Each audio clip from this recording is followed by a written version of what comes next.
안녕하세요. 민주노총 인천본부 노동상담소입니다. 이번 시간에는 법정안전교육, 즉 안전보건교육의 기준에 관해 알려드리겠습니다. 너무 길지 않아요. 끝까지 시청해주세요. 혹시 TBM이라고 들어보셨어요? TBM은 툴박스 미팅을 줄인 말입니다. 노동자들이 작업시간 전 공구상자, 즉 툴박스를 깔고 앉아 진행하는 간략한 작업회의를 말합니다. 많은 경우 작업 전 안전 관련 사항 전달 또는 의견을 나누는 시간으로 활용됩니다. 몇 년 사이 노동안전에 대한 관심이 높아지면서 TBM도 그 중요성이 강조되고 있거든요. 그런데 TBM을 하고서 안전교육 서명지에 사인하라는 일도 빈번해지는 것 같아요. 물론 TBM 시간에 제대로 안전교육을 하는 경우도 있겠지만 대부분은 안전보건교육의 법적 조건을 갖추지 못한 채 책임만 피하려는 경우가 많기 때문에 문제랍니다. 사업주는 산재 예방을 위해 관련 법령을 잘 지키고 작업 환경을 쾌적하게 만들면서 노동 조건도 개선할 의무가 있습니다. 그리고 작업장 안전보건에 관한 정보를 노동자에게 알릴 법적 의무도 있죠. 산업안전보건법에 딱 정했습니다. 그 산업안전보건법 제5조에 사업주는 사업장 안전보건에 관한 정보를 노동자에게 제공할 의무가 있다고 딱 정했어요. 작업장 벽에 붙어 있는 안전작업 요령 포스터, 추락, 충돌, 위험물질 같은 것들을 알리는 표지들, 이런 것들이 법에 따라 노동자들에게 전달되는 안전보건 정보들입니다. 즉각적인 대응에는 이런 경고 표지가 유용하겠지만 산재 예방을 제대로 하려면 체계적인 안전보건교육이 꼭 필요하다는 얘기죠. 그래서 산업안전보건법은 최소한의 안전교육 시간을 정했습니다. 또 교육 내용, 강사 자격도 정했습니다.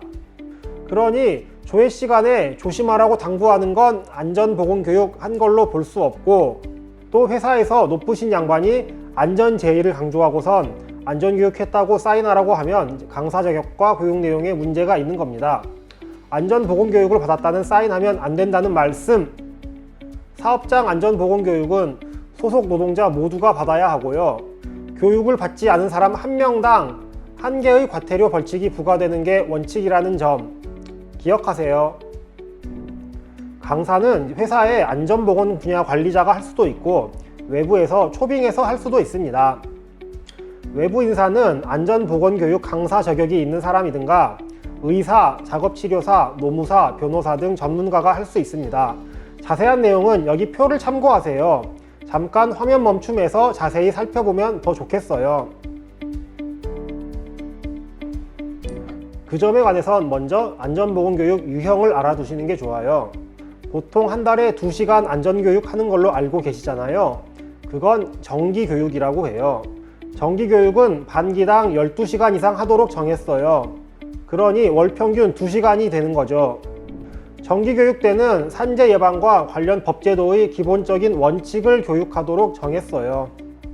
여기 표를 참고하세요. 잠깐 화면 멈춤. 아시죠? 그리고 채용할 때, 다른 업무에 배치할 때에도 반드시 안전보건교육을 해야 해요. 익숙하지 않으니까 사고 위험도 높아져요. 이건 정기교육과 별도로 해야 해요. 채용할 땐 8시간, 즉 일 시키기 전에 하루 이상 안전교육부터 하라는 거고요. 배치 전 교육은 2시간이에요. 채용 또는 배치 전 교육은 일용직이나 단기 계약직인 경우 의무 교육 시간이 줄어들거든요. 이것도 표 참조. 화면 멈춤하고 내용 확인하세요. 그리고 유해 위험 작업은 또 별도로 특별 안전보건교육을 해야 해요. 산업안전보건법에서는 위험한 작업과 건강에 해로운 작업 총 39개 종류를 적어놓고 각 작업별로 꼭 필요한 교육 내용을 정해놨습니다. 작업별로 합당한 교육 내용이 전달돼야 한다는 거죠. 이런 특별교육은 총 16시간 이상 하도록 정했습니다. 그 유해 위험 작업에 배치할 때 먼저 4시간을 꼭 해야 하고요. 나머지 12시간은 3개월 안에 모두 해야 합니다.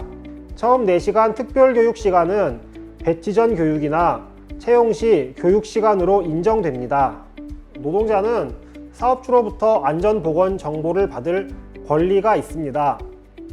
그러니 꾸준히 정기 교육을 받아야죠.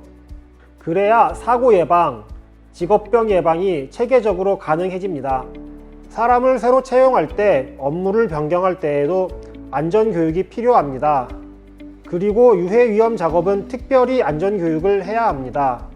이렇게 이해하시고 교육시간, 교육 내용, 강사 자격 이런 것들은 필요할 때 찾아보시면 됩니다. 그리고 정기교육, 채용시 교육, 배치 전 교육, 특별교육 이 4가지 교육 외에도 받아야 할 교육이 더 있습니다. 각종 물질, 가스, 용접, 흉 등에 노출되는 작업에서는 관련 물질에 관한 MSDS라는 정보에 관한 교육을 받아야 합니다. 청소용 세척제를 미화 노동자가 직장에서 사용하면 이것도 MSDS 교육 대상입니다.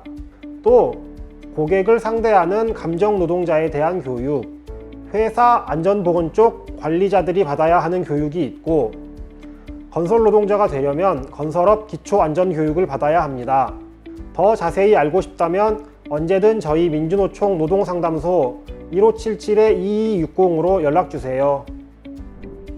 마지막으로 노동자이지만 노동법 적용이 어려운 직종, 퀵서비스, 대리운전, 택배, 화물차 운전, 건설장비 운전 등의 특수고용 직종의 노동자들이 있어요.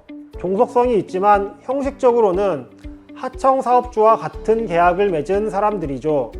이런 특수고용 직종에게도 작업 전 2시간의 안전보건교육을 해야 합니다. 하지만 앞에 열거한 일부 직종으로 제한되어 있습니다. 게다가 일부 직장에서는 안전보건교육 의무가 아예 없습니다. 어떤 경우는 전문직 사업을 하는 직장이라서, 또 어떤 경우는 산재 발생이 적은 사업장이라서, 또 어떤 경우는 사업 규모가 작아서라는 이유로 사업주에게 안전보건교육 의무를 부여하지 않고 있습니다. 대한민국 노동 현장에는 수많은 안전사각지대가 있어 보입니다. 특히 5인 미만 사업장에 안전보건교육 등 산업안전보건법의 중요 내용을 적용하지 않는 점은 매우 걱정되는 지점입니다. 최근 이슈가 된 중대재해처벌법도 5인 미만 사업장은 적용하지 않고 있죠. 영세사업장에 대해 안전보건관리 체계를 피부에 와닿도록 지원하는 활동이 중요한 것이지, 법 적용에서 제외하는 건 방치 그 이상의 의미가 아니라고 봅니다. 전국의 60% 이상이 5인 미만 사업장이라는 점을 생각하면 더 이상 방치할 대상이 아니라는 게 이해될 겁니다. 한편 안전보건교육 의무가 없는 사업장이더라도 유해 위험 작업 특별교육과 화학물질에 관한 MSDS 교육은 꼭 해야 한다는 점은 기억해 둡시다. 정말 최소한의 것이라도 지키도록 말이죠. 오늘은 여기서 마치겠습니다.